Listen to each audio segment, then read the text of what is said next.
तो total amount of sugar in the body remains the same. सिर्फ जो दवाई है वो ब्लड से शुगर को ट्रांसपोर्ट करता है, बॉडी के किसी न किसी अंग में डाल देता है। हर ट्रायल में बार बार ये देखा गया, खासतौर पे पहला वाला सबसे बड़ा ट्रायल एकॉर्ड ट्रायल, कि जिन लोगों ने दवाई ली उन सबका ब्लड शुगर कम तो हो गया, लेकिन उनके डेथ होने के चांसेस 22% बढ़ गए। अब आप दवाई एक एक करके सोचेंगे। फॉर एग्जाम्पल डायबिटीज की दवाई डायबिटीज ठीक करती है, ब्लड प्रेशर की दवाई ब्लड प्रेशर ठीक करती है, कीमोथेरेपी कैंसर ठीक करता है क्या? Chemotherapy causes cancer, right? इस पे हम डिटेल में आएंगे। क्या कोई दवाई है जिससे आप बोल सकते हैं इस दवाई को लेने से ये बीमारी ठीक होती है? The answer is no. Is the most frequent cause of liver failure.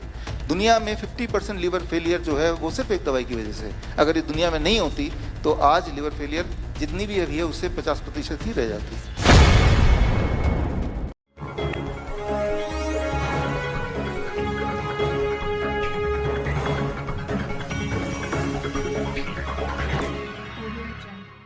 For example हम समझने की कोशिश करते हैं। Let's start with blood sugar, high blood sugar.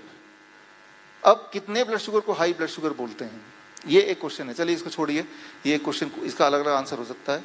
High blood sugar है, आपने दवाई ले लिया, उसके बाद चेक किया ब्लड शुगर इज नॉर्मल, जो आपके सेटिस्फैक्शन के हिसाब से जो ब्लड शुगर होना चाहिए वो आ रहा है, तो क्या आप ठीक हो गए? ये नंबर यहाँ से यहाँ तक आ गया तो इसको ठीक बोलेंगे, राइट?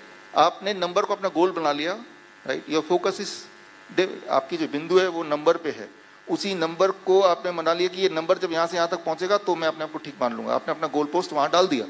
अब रोज उस नंबर, अब वो नंबर वहां से वहां तक पहुंचेगा तो क्या आपको वो रिलीफ मिल रहा है उस नंबर के पहुंचने से? That is another question, right? लेकिन एग्जैक्टली जब आप दवा लेते हैं, पहली बात तो यहाँ पे जो भी मैं बताऊंगा हो सकता है कि उसमें आपके कहीं कहीं मिसमैच हो या कहीं कहीं आप उसमें डिस्प्यूट कर सकते हैं। तो आपके दिमाग में जो भी सवाल होंगे या जहाँ पे आप एग्री नहीं होंगे उसको आप लिख लीजिए कहीं पे भी। इसके बाद आज ही एक क्वेश्चन आंसर राउंड होगा तो आपका वो पर्चा मेरे पास आ जाएगा and then will discuss on that. बोलने का मतलब ये है कि जो भी मैं बताऊंगा जरूरी नहीं कि उसको मानना है, उस पर बहस करनी है, सवाल उठाने हैं। मानना तभी है जब आपको लगता है कि ये ठीक है, नहीं तो बहस करेंगे, क्वेश्चन आंसर होगा। इसीलिए जो मैं बताने जा रहा हूँ उसको अगर आप एग्री नहीं करते तो you keep on writing, will have a, इसी लेक्चर के बीच में क्वेश्चन आंसर का भी हमने एक पार्ट रखा हुआ है, राइट? तो जब भी कभी आप दवा लेते हैं ब्लड शुगर का, फॉर एग्जांपल दवा लिया ब्लड शुगर, ब्लड में जो शुगर की क्वांटिटी कम होगी, कैसे पता चलेगा? ग्लूकोमीटर से। अब वो शुगर गया कहाँ? वो वैनिश कहाँ हो गया? जादू से कहाँ चला गया? एक सिंपल बात याद रखिए, दवाई क्या करता है, आपके शुगर को ब्लड से लेके ट्रांसपोर्ट कर देता है बॉडी के किसी भी ऑर्गन में। It can B heart, it can B kidney, it can B आंखों के पीछे, कहीं भी। फॉर एग्जाम्पल ये जब आप यहाँ पे आने वाले थे तो यहाँ पे सफाई कर्मचारी ने साफ कर दिया जहाँ जहाँ से विजुअली दिख सकता है, और जो कूड़ा है वो कुर्सी के नीचे डाल दिया, छुपा दिया कहीं कहीं, राइट? तो हालांकि दिखने में आपको साफ लगेगा लेकिन अभी इक्वली गंदा ही होगा, और कुछ समय बाद आपको बदबू आने लगेगी तो आपको लगेगा यार बदबू क्यों आ रही है, आई एम अनकंफर्टेबल, हालांकि दिखने में साफ लग रहा है। लेकिन आपकी जो नजर है वो सिर्फ खाली जगह पे तो पड़ेगी ना, राइट? कुर्सी के नीचे तो कोई देखेगा नहीं। ठीक उसी तरह से आपका ब्लड शुगर ग्लूकोमीटर मेजर करता है, but is there any machine which measures body sugar? तो total amount of sugar in the body remains the same. सिर्फ जो दवाई है वो ब्लड से शुगर को ट्रांसपोर्ट करता है, बॉडी के किसी न किसी अंग में डाल देता है। कौन से अंग में डालेगा? यहाँ जेनेटिक्स का रोल होगा, किसी के हार्ट में, किसी के किडनी में, कहीं ना कहीं डालेगा, और जब डालेगा तो वो वाला ऑर्गन काम करना ऑब्वियसली कम हो जाएगा। अब वो उस ऑर्गन का पेशेंट बन गया। तो जब भी कभी आप डायबिटीज या so called diabetes blood sugar के लिए दवाई लेते हैं तो क्या हम रियल में ठीक होते हैं? नहीं, हम और बीमार होते हैं। तो ये दवाई क्यों है? वो इसलिए है क्योंकि जब ये दवाई आई थी 1962 से पहले, तब रैंडमाइज कंट्रोल ट्रायल नहीं हुआ करते थे। चलो भाई दवाई दे दो, ब्लड शुगर कम हो रहा है दे दो, बट उससे क्या है, हमारा गोल क्या है कि हमें ठीक होना है अपने आप को। हमारा गोल एक नंबर को कम ज़्यादा नहीं करना है, राइट? क्या वो अचीव हो रहा है? क्या वो अचीव हो रहा है? इस सवाल के जवाब में पिछले कई सालों में बहुत सारे ट्रायल्स हुए। ये सारे ट्रायल्स जो है ना, ये यहाँ पे मैंने दे दिया है, ACCORD trial, advance trial, UKPDS trial, UKPDS 2, फिर VADD trial, veteran affair diabetes trial, हर ट्रायल में बार बार ये देखा गया, खासतौर पे पहला वाला सबसे बड़ा ट्रायल एकॉर्ड ट्रायल, कि जिन लोगों ने दवाई ली उन सबका ब्लड शुगर कम तो हो गया, लेकिन उनके डेथ होने के चांसेस 22% बढ़ गए कंसिस्टेंटली इन एवरी ट्रायल। कि taking high blood sugar is bad, but taking medicine blood sugar is going down, but that is worse. ये जो है ये ट्रायल का नतीजा निकला। नतीजा निकलने के बाद एक और नतीजा साथ में निकला, दैट इज कि ब्लड शुगर ये है, it is called ACP guideline. ACP guideline याद रख लीजिएगा। ये वीडियो जो है ना ये भी अपलोड कर देंगे, 2018 में आया था। और दैट गाइडलाइन, उसको अगर मैं सिंप्लीफाई करूं कि अगर आपका post parental blood sugar 250 mg पर डेसीलीटर से नीचे है बिना दवाई के, then it can be called as normal, right, ये नॉर्मल है। लेकिन आप तो 100 में 150 में 200 में कितने भी दवाई ले रहे हैं, राइट। तो मैं ये बोलना चाह रहा हूँ कि जब आप नंबर को टारगेट करते हैं, you and up taking medicine, क्योंकि उसी से आप नंबर को अचीव कर सकते हैं। और नंबर को अचीव करते करते हमारा जो मुख्य गोल है, हमारी जो बिंदु है, हमारा जो डॉट है, वो डॉट क्या है कि हमें अपने आप को ठीक करना, ना कि नंबर को ठीक करना है। We are not numbers. और जहां तक नंबर का खेल है, नंबर का खेल तो हर दिन बदलता रहता है। लेकिन ये जो 250 वाला जो आंकड़ा है, ये आंकड़ा आप तक पहुंचा, वो आंकड़ा इसलिए नहीं पहुंचा क्योंकि आंकड़ा ये जर्नल में तो है, लेकिन जर्नल से आप तक जो मीडिया पहुंचाएगा या जो बीच के जो एक कड़ी पहुंचाएगी, डॉक्टर पहुंचाएंगे, उन्होंने नहीं पहुंचाया। लेकिन वो नहीं पहुंचा रहे हैं तो क्या इसका मतलब हम मान लें कि वो एग्जिस्ट नहीं करता है? तब भी तो करता है। तो हम इन सब से बचे कैसे? एक ही तरीका है बचने का कि you have to be your own doctor. आपको अपना हेल्थ का एक्सपर्ट होना पड़ेगा। कैसे पता चलेगा कि मैं अपना हेल्थ का एक्सपर्ट बन गया हूं? अगर आपकी सारी तकलीफें चली जाएं तो इसका मतलब आप अपने हेल्थ के एक्सपर्ट बन गए, राइट। वो कैसे जाएगा? एक सिंपल बात याद रखिए, इसका सबूत मैं देने वाला हूं। दुनिया का कोई भी ऐसी दवाई आप सोचिए जो किसी भी बीमारी को ठीक कर देती हो, कोई भी दवाई।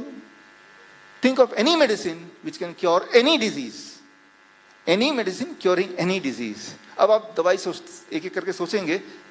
फॉर एग्जाम्पल डायबिटीज की दवाई डायबिटीज ठीक करती है, ब्लड प्रेशर की दवाई ब्लड प्रेशर ठीक करती है, कीमोथेरेपी कैंसर ठीक करता है क्या? Chemotherapy causes cancer, right. इस पे हम डिटेल में आएंगे। क्या कोई दवाई है जिससे आप बोल सकते हैं इस दवाई को लेने से ये बीमारी ठीक होती है? The answer is no. If yes, तो एक एक करके। आज हमारा गोल क्या है? हमारा गोल सिंपल इतना है कि जब हम यहाँ से उठें तो हमारे पास कुछ टूल हो, कुछ हथियार हो, ताकि आगे से कोई भी दिक्कत हो आज से आपको या किसी को, तो आप उसको हैंडल कर पाए बड़े ही कॉन्फिडेंस के साथ। इसीलिए कुछ बातों को बताना जरूरी है। हम सबसे सिंपल शुरू करते हैं, एक ही एग्जाम्पल दूंगा and then will come to solution. The example is, जो सबसे ज्यादा दवाई आप लेते हैं, सबसे ज्यादा, दैट इज, मान लो बुखार हो गया तो क्या करेंगे? बुखार जैसे टेम्परेचर आया, what is the first thing? आप दवाई लेंगे उसको कम करने के लिए। अच्छा, बुखार होने के बाद दवाई लेने से कम करना है इसको, क्या ये मेडिकली प्रूवन है कि इससे आपका मकसद क्या है? जल्दी ठीक हो जाना। आपका मकसद ये नहीं है कि टेम्परेचर को ऊपर नीचे करना, आपका मकसद है कि मैं कुछ करूं कि मुझे आराम मिल जाए। ये तो मकसद है ना, लॉन्ग टर्म आराम मिल जाए, मेरी तकलीफ दूर हो जाए, लंबे समय के लिए, हमेशा के लिए दूर हो जाए, राइट। तो क्या दवाई लेने से हमारी तकलीफ दूर हो जाएगी इन कंपैरिजन टू दवाई नहीं लेने से? क्या ऐसा प्रूवन है? इसके जवाब में मैंने क्या किया, दुनिया में जितने सारे ट्रायल होते हैं, फॉर एग्जांपल पैरासीटामोल पे जितने ट्रायल हुए, वो सारे ट्रायल मैंने इकट्ठे कर लिए। 1952 में हुआ, 1959, 1977, 1981, 1983, 1992, सारे ट्रायल मैंने इकट्ठे कर लिए। ये आपकी आंखों के सामने ये सारे ट्रायल हैं, एक के बाद एक। सारे ट्रायल एक एक करके बार बार ये कह रहा है कि जो लोग फीवर में पैरासीटामोल लेते हैं या कोई भी दवाई लेते हैं फीवर को कम करने के लिए, they are the one, right. उनका जो फ्लू है, इन्फ्लुएंजा है, उनकी बीमारी है, वो ज्यादा लंबी चलती है इन कंपैरिजन टू जो लोग नहीं लेते हैं, राइट। तो अगर टेम्परेचर बढ़ जाए, ज्यादा बढ़ जाए, तो दिमाग पे चढ़ जाएगा। दीज आर द थिंग्स जो, लेकिन अगर आप दवाई से नीचे करेंगे तो उससे दिमाग में चढ़ने का खतरा कम नहीं होता है। मैं ये नहीं बोल रहा हूं कि फीवर ज्यादा चढ़ जाए तो दिमाग में नहीं चढ़ता, मैं ये नहीं बोल रहा हूं, लेकिन टेम्परेचर कम करने से, दवाई से कम करने से उसका खतरा कम नहीं होता है। खतरा वहीं पे भी है, चाहे आपका थर्मोमीटर दिखा रहा है कि वो नंबर घट गया है, बट रिस्क घटा नहीं है। हाँ, आपको नंबर घटा दिख रहा है, नंबर कैसे घट रहा है, व्हाट इज द मैकेनिज्म, वो इंपॉर्टेंट है। तो और उसके सबूत कहां पे? ये सबूत है, अगर आप कहीं भी पूरे मेडिकल लिटरेचर में पूरे मेडिकल लिटरेचर में ये कहीं कहीं दिखा सकते हैं कि दवाई, फीवर है या इन्फ्लुएंजा है, राइट, तो उसमें दवाई लेना चाहिए, उससे आप जल्दी ठीक हो जाएंगे, कहीं भी नहीं है। बल्कि ये है कि उससे और ज़्यादा देर तक ठीक होंगे। तो मैं बोलना चाह रहा हूँ जो प्रूफ है वो एक अलग है, but practice is different. Proof अलग है, प्रैक्टिस का ठीक अपोजिट है। जब अपोजिट प्रैक्टिस होगा तो रिजल्ट क्या होगा? अपोजिट ही होगा। एक ही चीज 1000 लोग 1000 बार बोल देंगे तो सच नहीं हो जाएगा ना, अगर वो प्रूफ बेस्ड नहीं है। हम बोलते हैं एविडेंस बेस्ड मेडिसिन का मतलब होता है कि ऐसा मेडिसिन जिसका कोई सबूत हो। सबूत तो ये आपके सामने है। Is the most frequent cause of liver failure. दुनिया में 50% लिवर फेलियर जो है वो सिर्फ एक दवाई की वजह से। अगर ये दुनिया में नहीं होती तो आज लिवर फेलियर जितनी भी अभी है उससे 50% ही रह जाती। तो यानी कि जब भी आप वो ले रहे हैं paracetamol, you are leading to making yourself more prone to liver failure. मैं कोई पैरासीटामोल, कोई एक दवाई पे हमारा लेक्चर नहीं है, मैं सिर्फ एक उदाहरण देके आपको समझाना चाह रहा हूं कि जब भी कोई भी, मैं सिर्फ इस दवाई की बात नहीं कर रहा हूं, XYZ सारे सबूत मैं आपको दे दूंगा नोट्स में आगे।